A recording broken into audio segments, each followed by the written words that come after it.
America में एक महिला पत्रकार ने भारत को नीचा दिखाने की कोशिश की। पीएम मोदी के अमेरिकी दौरे से पहले इस पत्रकार ने भारत के लोकतंत्र को कोसना शुरू कर दिया। इस पत्रकार ने अमेरिकी सरकार की तरफ से प्रेस कॉन्फ्रेंस कर रहे जॉन किर्बी से कुछ सवाल किए। एजेंडा चलाने आई ये पत्रकार पीएम मोदी और भारत के लिए अपने दिल में जितना जहर भर के लाई थी, इसने प्रेस कॉन्फ्रेंस में वो सारा उगल दिया। समय समय पर पाकिस्तान द्वारा भारत को बदनाम करने के लिए कोई न कोई साजिश रची जाती है, जिसके चलते एक मामला अभी सुर्खियां बटोर रहा है, जिसमें अमेरिका ने भारत के प्रधानमंत्री श्री नरेंद्र मोदी जी को अमेरिका आने का न्योता दिया था। उसी के चलते एक प्रेस कॉन्फ्रेंस में एक महिला पत्रकार जिनका नाम आसमा खालिद है, जो कि अमेरिका में एक पत्रकार का काम कर रही हैं और इस्लामिक सोच रखती हैं। विदेश मंत्रालय की इस प्रेस कॉन्फ्रेंस में आसमा खालिद ने भारत पर निशाना सा कुछ सवाल जॉन किर्बी से पूछा। कहा, भारत में लोकतंत्र खतरे में है, तब आपको न्योता देने की क्या आवश्यकता थी? लेकिन इस्लामिक कट्टरपंथ को बढ़ावा देने वाली इस महिला पत्रकार को ये नहीं पता था कि जॉन किर्बी अब क्या जवाब देने वाले हैं, जिसके चलते और जॉन किर्बी ने जो जवाब दिया वो इस्लामिक कट्टरपंथ के लिए एक तमाचा था, पाकिस्तान के लिए एक तमाचा था। क्या है पूरा माजरा, आइए देखते हैं इस वीडियो में। वीडियो पसंद आए तो लाइक, सब्सक्राइब और शेयर करना ना भूलें। इस पत्रकार ने कहा कि भारत में डेमोक्रेसी नहीं ऑटोक्रेसी है, यानी लोकतंत्र नहीं एक तंत्र है। इसने जॉन किर्बी से सवाल पूछा कि पीएम मोदी के राज में भारत के लोकतंत्र की सेहत को लेकर हमेशा सवाल खड़े होते आए हैं, तो ऐसे में जब भारत का लोकतंत्र खतरे में है तो पीएम मोदी को अमेरिका आने का न्योता क्यों दिया गया है?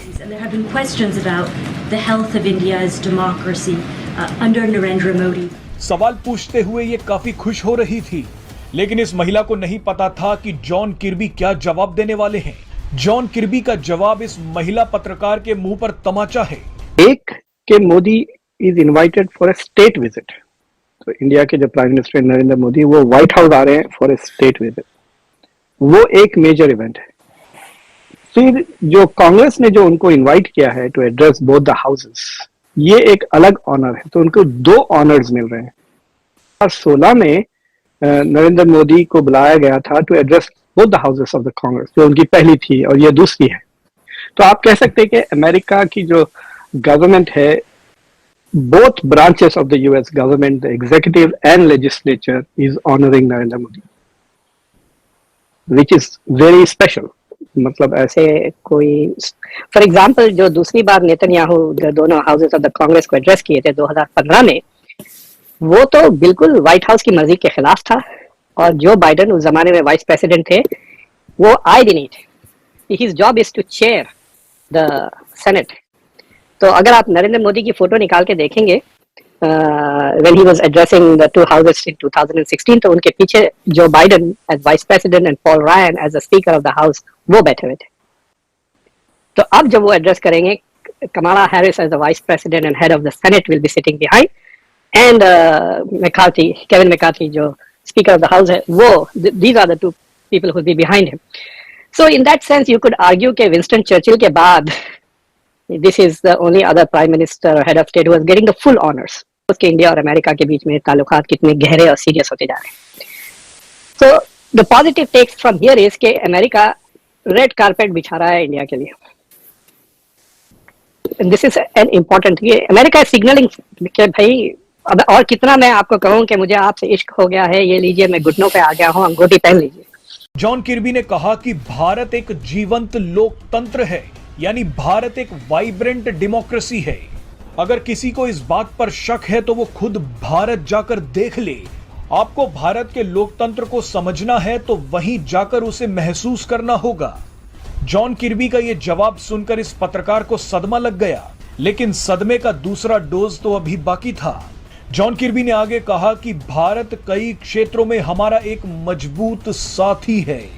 अब आप खुद ही देखिए कि इस पत्रकार के एजेंडा को जॉन किर्बी ने कैसे चकनाचूर कर दिया। India's Prime Minister Narendra Modi. I know you all have made a very large focus in this administration on the divide between autocracies and democracies, and there have been questions about the health of India's democracy under Narendra Modi. I wanted you to articulate why have the invitation for the state dinner and never followed. Why not? India is a strong partner on very, very many levels with the United States. You saw that in Shangri-La, Secretary Austin announced some additional defense cooperation now that we're going to pursue with India. Of course, there's an awful lot of economic trade between our two countries. India is a member of the Pacific Quad and a key friend and partner with respect to Indo-Pacific security. I could go on and on and on. There's innumerable reasons why India certainly matters, not just bilaterally between the two of our nations, but multilaterally on very many levels.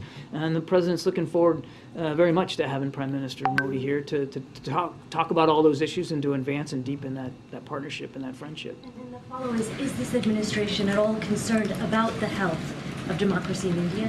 India is a vibrant democracy. Anybody that happens to go to New Delhi can see that for themselves, and certainly I would expect that the strength and health. सवाल के बाद से ही पत्रकार आसमा खालिद के बारे में लोग जानना चाहते हैं, जिन्होंने भारत को लेकर इस तरह का सवाल पूछा। आसमा खालिद अमेरिका के नेशनल पब्लिक रेडियो से जुड़ी हैं और राजनीतिक मामलों की कवरेज करती हैं। आसमा खालिद ने अमेरिका के 2014, 2016, 2018 और 2020 के चुनावों की कवरेज की थी। पाकिस्तान की मूल की आसमा खालिद अक्सर मुस्लिमों से जुड़े मुद्दे उठाती हैं और सख्ती से हिजाब पहनती हैं। अमेरिका जैसे उदार सोच वाले देश में भी वो हिजाब को लेकर भेदभाव किए जाने के भी आरोप लगाती रहती हैं। अमेरिका के अलावा पाकिस्तान, यूनाइटेड किंगडम और चीन जाकर भी वो रिपोर्टिंग कर चुकी हैं। अमेरिका के इंडियाना प्रांत में रहने वाली आसमा खालिद के माँ और पिता दोनों ही पाकिस्तान से अमेरिका आए थे। अमेरिका की इंडियाना यूनिवर्सिटी से ग्रेजुएशन करने वाली आसमा खालिद ने BBC में इंटर्नशिप से अपनी पत्रकारिता करियर की शुरुआत की थी। इसके अलावा वो university of Cambridge, London school of economics से भी पढ़ाई कर चुकी। देखिए, वो प्रेस कॉन्फ्रेंस मैंने देखी थी, डेली ब्रीफिंग्स होती हैं US गवर्नमेंट की, तो उसी ब्रीफिंग का वो पार्ट है। एक रिपोर्टर ने 2 क्वेश्चंस पूछे थे on the regarding the health of democracy in India.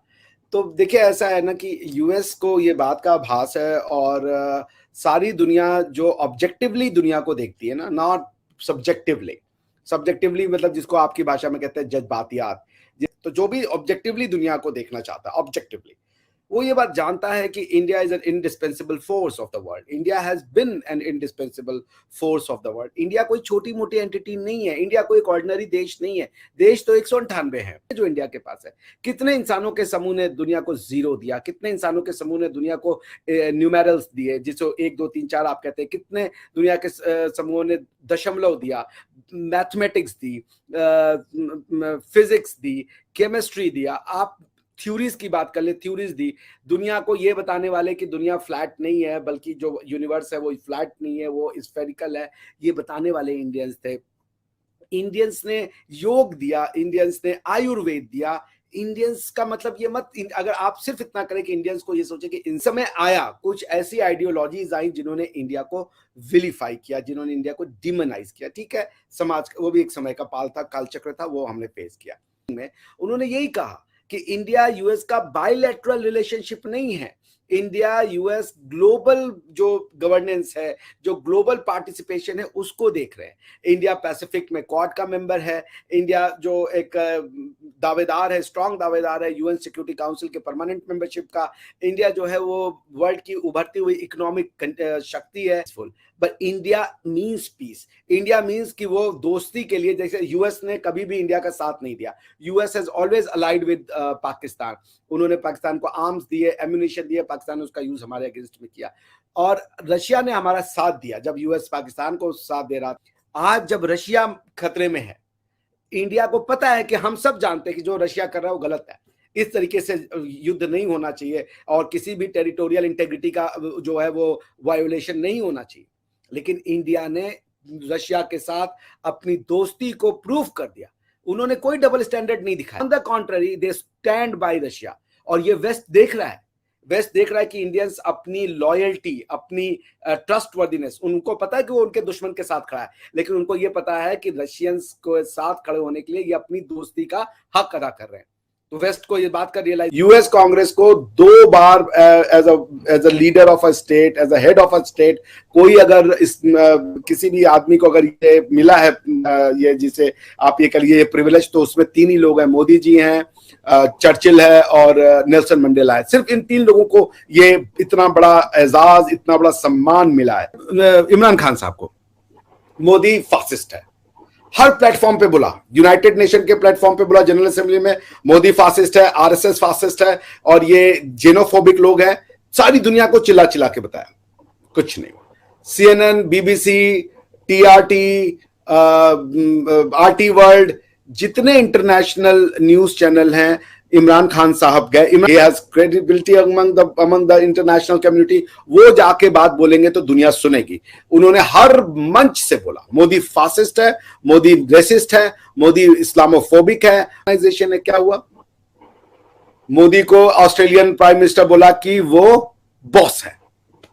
आप बोल रहे हो वो फासिस्ट है, Australian, Modi is the boss. ये जो सिजोफ्रेनिक जिसको कहते हैं, वो जो देख रहे हैं वो दुनिया को दिख नहीं रहा है, क्योंकि वो जो देख रहे हैं वो एग्जिस्ट नहीं करता।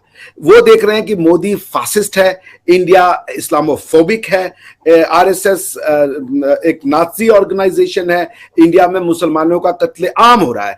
आज यही कहा उस लड़की ने जब ये पूछा, बाय द वे उस लड़की की पहचान आपको पता है ना, उस लड़की ने जब ये पूछा कि हेल्थ ऑफ डेमोक्रेसी पे क्या कहेंगे, तो किर्बी ने कहा go and see on the street of Delhi. Delhi की सड़क पे चली जाओ, तुम्हें वहां की वाइब्रेंट डेमोक्रेसी चली जाती है।